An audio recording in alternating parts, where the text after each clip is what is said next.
আরে মা, আমাকে তুমি বাঁচাও, না হলে আমি মরে যাব। এই তো ছেলে, আমি তোকে বই দিলাম। আরে বাবা, আমাকেও তো তুমি বাঁচাও, আমিও তো মরে যাব। এই নে ছেলে, তোকে আমি টাকা দিলাম। মা, তুমি আমাকে আরো বই দাও।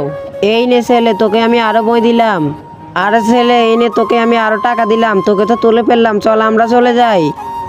আর মা, ওরা চলে যাচ্ছে, তুমি আমাকেও বই দিয়ে তুলে ফেলো। আরে বন্ধুরা, আমার তো বই শেষ, আমি তো আমার ছেলেকে উঠাতে পারছি না। তোমরা সবাই এই ম্যাজিকটা করো, তাহলে আমাকে উঠাতে পারবে। প্রথমে ভিডিওতে লাইক দিবে, তারপর চ্যানেলটি সাবস্ক্রাইব করে শেয়ার অপশনে টিপ দিবে এবং সবার লাস্টে টিপ দিলেই দেখবে ম্যাজিক। তো এখনই চেষ্টা করো। তো এই নে ছেলে, তোকে বই দিয়ে তুলে ফেললাম, চল আমরা চলে যাই। আরে বাবা, এখান দিয়ে আমরা যাব কিভাবে? আরে ছেলে, এখান দিয়ে আমরা টাকা দিয়ে চলে যাব। চল আমরা টাকা দিয়ে চলে যাই। আর আমরা তো পড়ে গেলাম। আরে ছেলে, ওরা তো পড়ে গেছে, এখন আমরা কিভাবে সোনার কাছে যাব? আরে মা, তুমি চিন্তা করো না, আমরা এখানে গাছ দিয়ে পার হয়ে যাব। এই তো বাবা, আমরা গাছ দিয়ে পার হয়ে যাচ্ছি, এখন এই সোনা গয়না আমাদের। বন্ধুরা, লাইক সাবস্ক্রাইব করো।